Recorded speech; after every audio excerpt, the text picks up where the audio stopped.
the more and more inflation is rising, which continues to prove what I said all along, which is that COVID had nothing to do with inflation. It is entirely a made-in-Canada, government-made inflation that is the result of deficits and taxes on Canadians. And it's no longer just me saying it. Everyone has slowly but grudgingly come on to my point of view. The Governor of the Bank of Canada has said that the deficits are driving inflation. The former Liberal Finance Minister, John Manley, says deficits are driving inflation. Even Chrystia Freeland said that deficits pour fuel on the inflationary fire right before she decided to pour $60 billion of that fuel on that fire. So this is more proof that Justin Trudeau is not worth the cost. But neither is Jagmeet Singh. And this is, I'd like to take a moment to talk about greed and price gouging. The greed and price gouging of the Liberal NDP government, which takes more and more money from hardworking Canadians and raises the cost of government, which raises the cost of everything. After 8 years of Trudeau and the NDP, everything costs more. Work doesn't pay. Housing costs have doubled. And it gets worse every single day. What is most terrifying is that the inflation Trudeau has ballooned will put further pressure on the Bank of Canada to increase rates further at a time when Canadians are the most indebted people in the entire G7. What are people going to do? How are they going to pay their mortgages if Trudeau's inflation forces the bank to raise rates yet again? We can't afford that.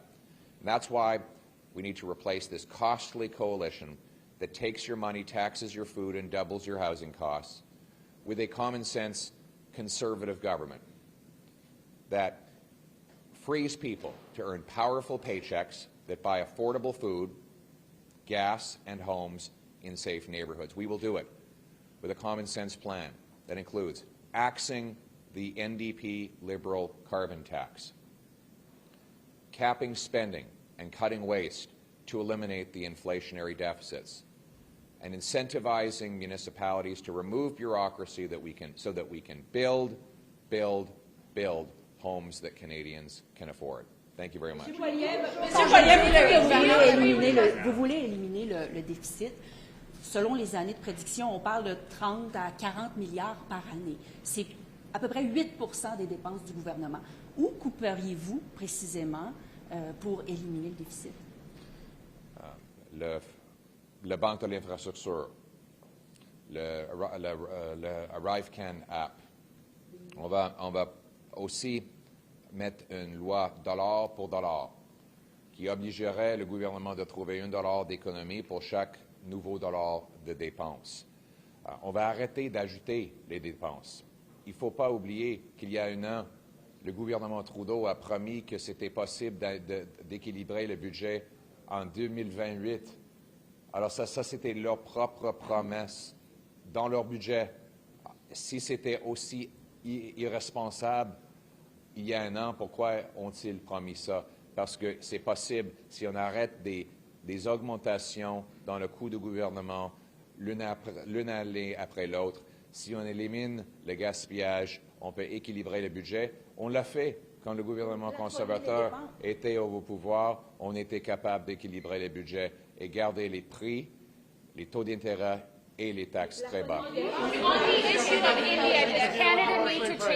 On the issue of India, does Canada need to change its relationship with India in light of the intelligence the Prime Minister shared yesterday? I think the Prime Minister needs to come clean with all the facts. We need to know all the evidence possible so that Canadians can make judgments on that. They just expelled an Indian diplomat. Should they do more in response to this news? I think we need to see more facts.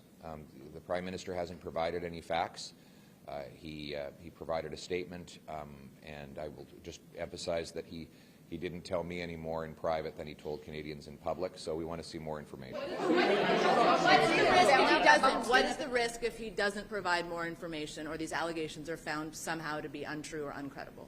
What is the risk? Real. But what specific information, what specific facts do you think Canadians and yourself need to know in this situation? We need to have the evidence that that allowed the Prime Minister to come to the conclusions he made yesterday. Êtes-vous favorable à financer? Êtes-vous favorable? The government's decision to go public with the intelligence, and if so, why? Sorry, I didn't hear Do you agree with the government's decision to go public with the intelligence, and if so, why? I would have to have more evidence to make a judgment on that. I do find it interesting that he knew about vast foreign interference by Beijing for many years at the same time as Beijing had kept 2 Canadian citizens hostage, and he said nothing and he did nothing. Just very, very interesting that was the approach he took in that case. Êtes-vous favorable à financer un programme national et universel d'assurance médicaments? Il faut reconnaître que Justin Trudeau n'est même pas capable de livrer un passeport. On n'a pas confiance dans un gouvernement incompétent de Justin Trudeau. Vous servez des oui ou non à tout le monde, oui ou non? C'est facile de dire, on ne va pas créer des programmes. On veut réduire le coût du gouvernement. Parlant le programme de médicaments national, est-ce que ça va enlever la couverture que les Canadiens ont déjà? 90% des Canadiens ont déjà de l'assurance pour leurs médicaments. Un programme national, est-ce que ça va forcer les employeurs d'annuler ces programmes-là pour ses employés? On sait qu'en Ontario, quand Mme Wynne a mis en place un programme, qu'est-ce qu'ils ont fait? Ils ont payé la facture en enlevant les médicaments des enfants avec le cancer. Alors, ils ont réduit les médicaments disponibles aux hôpitaux pour les enfants souffrant de cancer.